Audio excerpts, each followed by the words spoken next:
filing administrative or legal cases to Allison Shipping Lines and the crew can I understand, ASEC.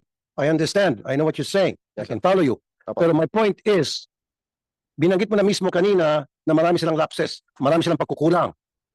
Kaya nga magpapile kayo ng kaso left and right kung kani-kanino. Pero bakit walang criminal case against dito sa may-ari ng barko?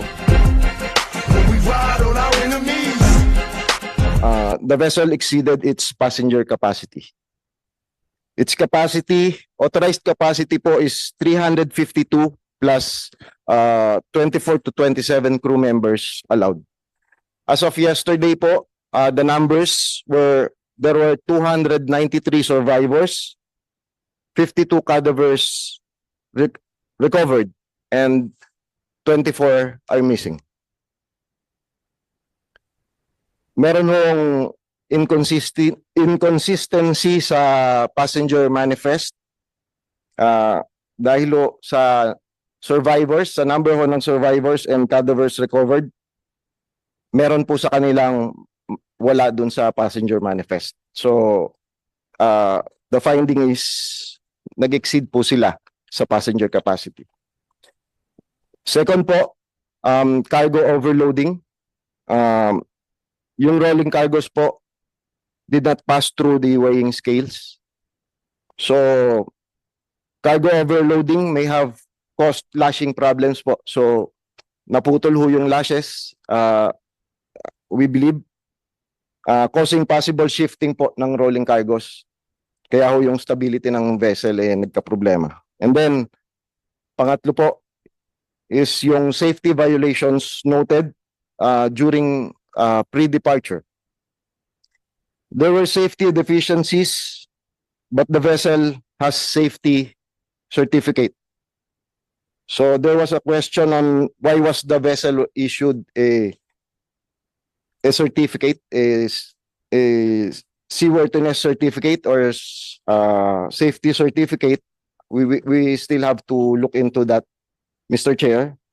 And despite that, the vessel was allowed to sail. So, despite the safety violations, sir, Your Honors, Mr. Chair, ang question is, bakit naglayag pa rin?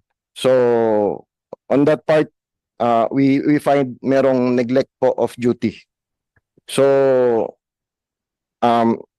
we find accountability po dun sa shipping lines and Okay, may I interrupt? yes. Just a few seconds, ASEC Kabuchan. You failed to mention na yung MB Tricia Christine 3 ay 31 years old na. Dapat, pag mga steel hull tulad niyan, ay after 30 years, ni-retire na yon. So, sumobra na 1 taon. Isa pa yon. Ilagay niyo sa findings niyo. Okay, and then continue, please.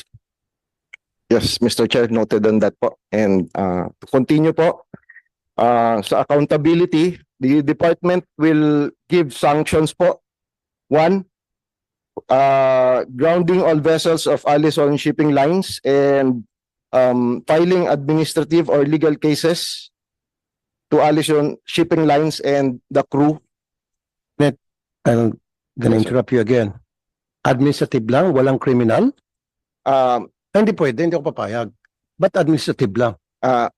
We understand, Mr. Chair, and ang sabi ko nga po kanina, the report is, the investigation report po is still partial, subject po dun sa retrieval pa po ng vessel, so we can I understand, ASEC. I understand. I know what you're saying. Yes, I can follow you. Apo. Pero my point is, binanggit mo na mismo kanina na marami silang lapses, marami silang pagkukulang. Kaya nga magpapile kayo ng kaso left and right kung kani-kanino. Pero bakit walang criminal case against dito sa may-ari ng barko? Bakit administrative lang? It's just a slap on the wrist? Heck no. Hindi pwede. Yes, sir. Baka meron Yes. tayong pinagtatakpan dito. Wala po, Mr. Chair. Okay. File a criminal case against Allison. The owners, especially. Kasi Yeah. yung mga may-ari may kapabayan dito. Yes, Alam Mr. nila na bulok yung barko nila and yet pinalarga pa rin nila. pinapalaot pa rin nila. Alam nila na dapat mag-retire na yung barko nila dahil 31 years old na. And yet, pinalaot pa rin nila. 30 lang, alam mo naman yan, di ba? Dapat 30 lang. After 30 years, yung barko, yung steel hull, dapat pinag-retire, which they did not. Criminal case dapat. Opo, Your Honor. Good. And we will follow the evidences, sir, and Yes, We will file, yes. follow the pieces of evidence. But after the investigation, it is very clear na meron talagang criminal liability itong Allison. And mind you, since 2019, tagtad ng disgrasya itong mga barko ng Allison Shipping. 42 incidents, maritime incidents na involve itong Allison. 42. Oh, 32, excuse me, 32 since 2019. So talagang very clear na pabaya ito sila. Time and time again, pinapayagan nilang mag-sail yung kanilang mga barko knowing na hindi dapat sapagkat they're not seaworthy. At tuloy-tuloy yung kanilang kapabayaan kaya tuloy-tuloy yung disgrasya. Therefore, may criminal liability. Ayoko ng admin lang. Go ahead, sir. yes, Your Honor, we will file the necessary cases, Your Eh, Honor, Including criminal case. including criminal cases. Very good. Good boy. Thank you, sir.